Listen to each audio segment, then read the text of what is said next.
I want to ask a question here, just based on your answer there about the white. Actually, I have two questions. Would you agree that with the kind of consensus that white birth rates right now in a lot of places are not meeting replacement levels for their country or their national, replacement birth? I would agree with that. Rates? Okay. So let's say it were the same for Indigenous groups in Canada, America, and there were a bunch of articles in the media coming out saying Indigenous people are disappearing, and that's a good thing. Do you think it would be weird or strange for those Indigenous people to have the reaction to say, hey, we don't really like this?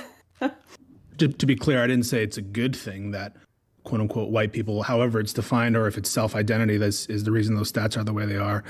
You wouldn't catch me. Jimmy Fallon said it on his show and the whole audience applauded. Did you see that clip? Yeah, Dev put that in his video. It was like he said like he's like, oh, white people are going to be a minority in, I don't know, 2050, 2060, whatever the year is. And people started clapping, and he was just like, that's a weird reaction. Yeah, exactly. There definitely are people, and they all have Twitter accounts who are applauding that. Yeah. Right, because they bought into the framing. Like, Nietzsche's going to make sure the Democrats always win. Yeah, exactly. He's saying it's a good thing that that cohort is decreasing. Nor would I likewise say that it's a good thing if the same were true of Indigenous cultures. But if your question is there parity in my views with respect to Native cultures, minority populations, and white populations, I think the answer in substance and underlying it is yes, there is parity. There's a wrinkle here, which is the kind of people generally, I'm not saying this is you, and you can't speak for everybody on the right, and I would not hold you to all the positions of people on the right, but the kinds of people who are agitating white angst and fear of white birth rates, there's an association between those views and policy solutions and attitudes towards minorities, which I also find reprehensible. And so although you're correct, it's not a necessary conclusion that anyone who talks about white birth rates has those views. You can understand why someone might react just as a human being, perhaps a little differently when white people are talking about their birth rates as opposed to Indigenous folk. So I don't know if you caught that. He basically gave the P plus P equals R answer, where he said, yeah, it is the same thing. And, as if someone's cheering on white people being quote unquote replaced or going away, it would be equally as weird as someone cheering on, Indigenous people being replaced or going away. And then he says, well, I'm not supporting that. However, because white people have the power to enact policy changes, therefore that means it's okay for me to, I guess, have like a one-sided critique of the situation or something. I'm not sure. He sort of gave the P plus P equals R, but didn't really follow through with what the prescription he's laying out is exactly. Right. Yeah, it is weird. I mean, we have the whole Bill of Rights is to respect the rights of the minority, because the majority is obviously protected in a democracy by the vote. So, I mean, they don't have to worry about that. But I do think in some way we have to build some new characteristic where we do respect the majority, because we are kind of building all of these ways of denigrating the majority just for being the majority. Right. Yeah. I mean, casting them, they're casting any majority as some sort of oppressor, which I don't necessarily see how that's the case. Well, it's also, it's not just any majority, it's any white majority they cast as the oppressor. Right. That's what's actually kind of hilarious about, the far right people that are so like fucking triggered about immigration and all this other stuff, because all this like weirdo Marxist leftism crap, it's not coming from the immigrants. Oh no. It's literally coming from the white people. Yeah. Of course, yeah. No, they're against it. A lot of them are fleeing communism. I know, it's hilarious. Yeah.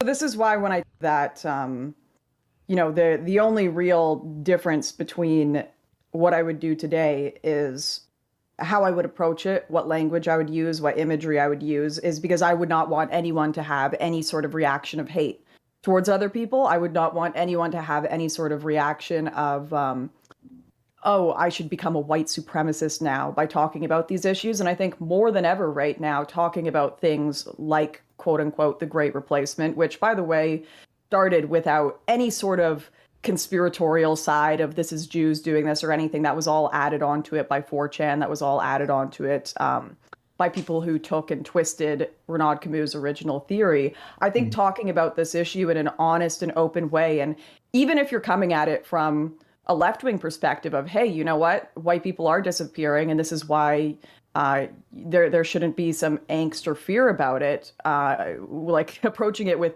kind of love and understanding, or approaching it from a right wing, hey, this birth rate thing is real, and here's solutions if you do feel you want your culture, your background, whatever, preserved. Here are solutions that are non-violent. Here are solutions that are extremist. I think I'd agree with the general assessment by a lot of leftists today, and certainly Destiny, that if you don't give people real solutions to problems you present, and they are catastrophic civilizational problems, that can be a form of stochastic terrorism, and that you give them no other option than violence. You give them no other option than chaos and terrorism. So I think the language I would use and the approach I would use would be very different. But I think this problem is more crucial than ever today to talk about, so that we don't have people approaching it with this hopelessness, people approaching it thinking, oh, the only people who are going to talk about white birth rates are going to be people that are banned on the internet or banned from society, and journalists on the left that are celebrating it in the mainstream media. I think there needs to be like a safe middle ground there to have that conversation. I don't think that's a good answer. Okay. I think for two reasons. The first is, and this is where people on the right get to so much trouble. Not all of them, but so many of them step on this rake repeatedly, and it gives justification for suspicion on the left, which is that if you're talking about being against immigration, you're talking about being against the Great Replacement garbage, or whatever terminology you want to use, too many people on the right do not say very clearly, listen, I don't have a problem with immigration from non-white countries into my country. I believe that non-white people can assimilate to being whatever culture my country is. I believe non-white people can be American and, fill that American idea, or feel that, French idea or British idea or whatever country you're from. Like, if you're going to have the conversation, you need to lay that out right at the beginning.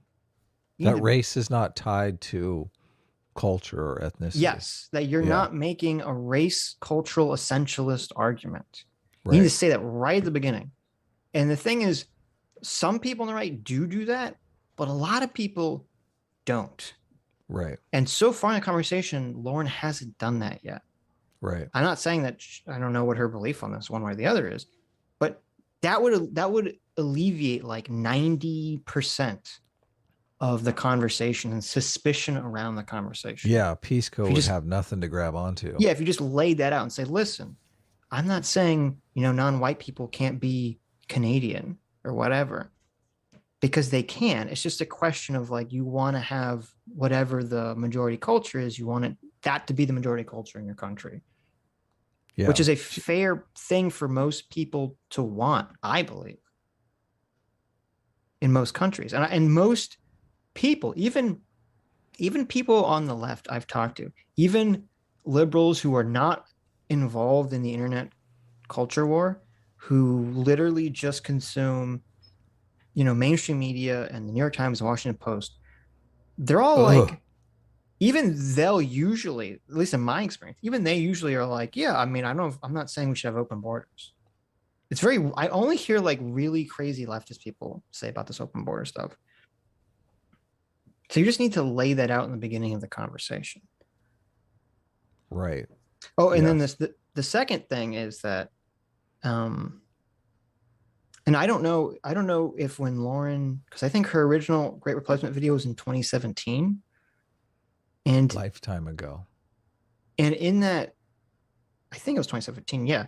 And she talks about that guy whose name I can never pronounce, that French guy, Renard Camus or whatever. I don't know if she ever read his original paper because I couldn't find it in English, and I don't know if there actually is in English. Maybe she did read it. So maybe the guy's views have changed or something. But in 2018, he wrote a follow-up companion piece that he wrote in English called The Great Replacement. Right. So he's And not good with titles. well, I think it was intentional. And I think I'm trying to remember. I think he even says like, "You will not replace us" or something. Right. Oh, wow. This is after Charlotte's. This is after Straight out of Charlottesville. right. Okay. This is after Charlottesville. And anyway, when you read his 2018 work, that guy's fucking racist. Okay, he's super duper racist. He does seem to believe that the Great Replacement is intentional. He doesn't. I didn't finish reading it. I read like half of it. And so far he hasn't, because it's long. It's like, 300 plus pages. He hasn't said so far what the motivation is, but he does seem to say that it is intentional. And he frames the conversation in the terms of violence. And definitely anyone who read his work after Lauren's video, the 2018 paper, would definitely draw that this guy is at least opening the door for stochastic terrorism. Super racist and wants violence. Right? Because he frames the whole thing like a war, basically. Right. He's like, these people are like, this is no different than the European powers trying to violently colonize Africa. And he's basically saying that the only way for freedom for, because he's French, the only way for freedom for white French people is to forcibly remove all the immigrants that are not, white, essentially. And, force them to go back to the different countries or something. And it's like, okay, this guy's real crazy. Like, this is a very extreme guy. So if I was the Lauren, kind of stuff you would support. Right. If I was Lauren, I would try to distance myself from that individual as much as possible. Right, because if Pisco gets a hold of that, you're just you got nowhere to run. Well, that's I mean, she's lucky that the leftists are so lazy they don't actually go and read this stuff. Right. But of course. Yeah. Who wants to do any reading? I know. Especially racist shit. Although I have a complete, the boy who cried wolf syndrome going, because so much of the stuff that they call racist and sexist and homophobic, I'm like, okay, I'll read this. And I don't see it. So well, that's like, what the fuck? That is exactly the issue, is that because the left has cried wolf on racism so much. Yes. Yeah. It just, people hear, someone is racist, they go, oh, they just roll their eyes because, probably not. Right. Whatever. I read Charles Murray's book, The Bell Curve, and I'm like, this guy sounds like a liberal. Right. But this is what the problem with the conversation. And because it's the same thing with the right. They've cried communism so much that the left just rolls their eyes when they hear communism, cry. Right. And so we live in this world basically right now where you have far extremists on both sides of the aisle who everyone's ignoring because they've cried wolf and accused the mainstream of basically being the extremists for so long that it's just like everyone just ignores the extremists now, or doesn't think they really exist when they do.